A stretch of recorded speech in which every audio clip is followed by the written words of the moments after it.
Ever get that cold pit in your stomach telling you something's off? Like the universe just blinked and wasn't ready to tell you the truth? Imagine the electric buzz of a packed stadium, the roar of hopeful Lions fans hanging on every snap, and then, out of nowhere, the ground trembles underfoot, but it's not from a touchdown. No, this tremor is quieter, sinister, a whispered warning no one wants to answer. Light up the comments if you feel the weight of this moment pressing down on Detroit, like a weight we've carried for decades. Behind the scenes, the chatter isn't about flashy signings or breakout rookies. It's hushed, tense executives holding their breath, insiders whispering nervously about unseen cracks forming in the very bones of this team's offensive line and tight end cores after that stinging Hall of Fame game defeat. The shocker?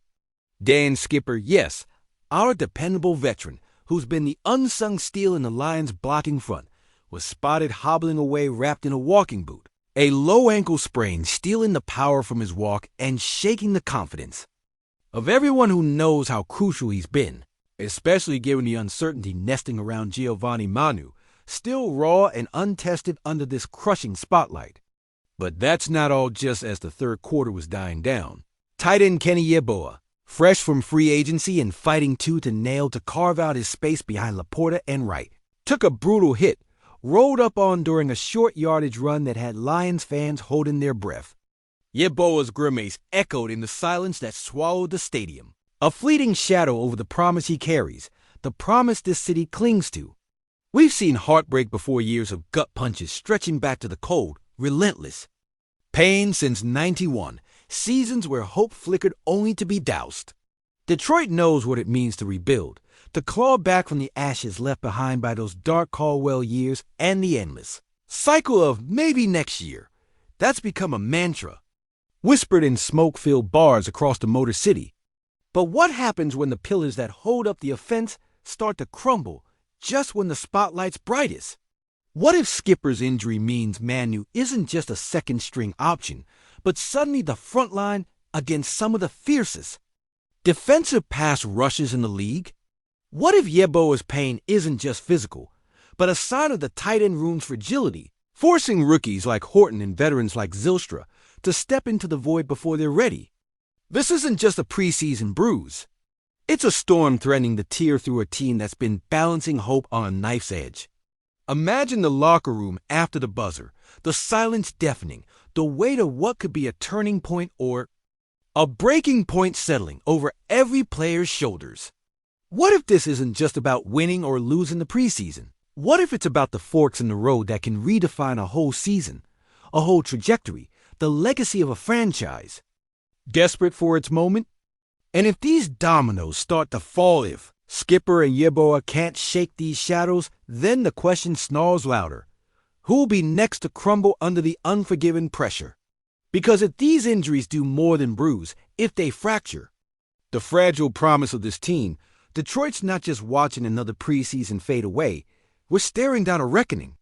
The fuse has been lit in Canton, the flame licking higher and hotter with every whispered update that won't come. The injury bug is a merciless predator stalking our Lions, and now all that's left is to hold our breath and wait for the explosion. Crank the engines, Detroit, because this isn't just another preseason skirmish. It's a crucible where blood and pride intermingle, where every snap echoes with the ghosts of our past and the promise of our future.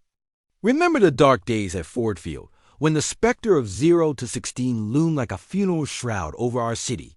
Yet even then, in that bottomless pit of despair, flashes of brilliance hinted at our true nature. Barry Sanders carving through the fences, as if gravity itself bent to his will. Calvin Johnson soaring above would-be tacklers, defying logic and binoculars alike. The steady hand of Jim Caldwell reminding us that structure and belief could spark a revolution. Those moments didn't erase the pain, but they lit a fire under every line in uniform and under every fan in the stands dots. So when Dan Skipper, our veteran rock, the man who embodied trench warfare week after week, hobbles off in a walking boot, the echo reverberates beyond the locker room tiles. It's a reminder that our line, that once impenetrable bulwark, has been breached time and again by the cruel fates of injury and attrition. Every season, we've watched bodies pile. Up on our front, watched promising campaigns grind to a halt when the line faltered. Now, as Skipper's silhouette recedes, it's as if the very ground trembles with the weight of our collective fear. What if this fracture heralds a repeat of history's worst chapters? And then there's Giovanni Manu, young and untested, plucked from obscurity to fill the Titans' cleats. In practice, he flashes promise, the lunge of a blocker, the anchor of a nascent tackle. But come Sunday, when the stadium's roar translates to a physical force, could he bend like steel or shatter like glass?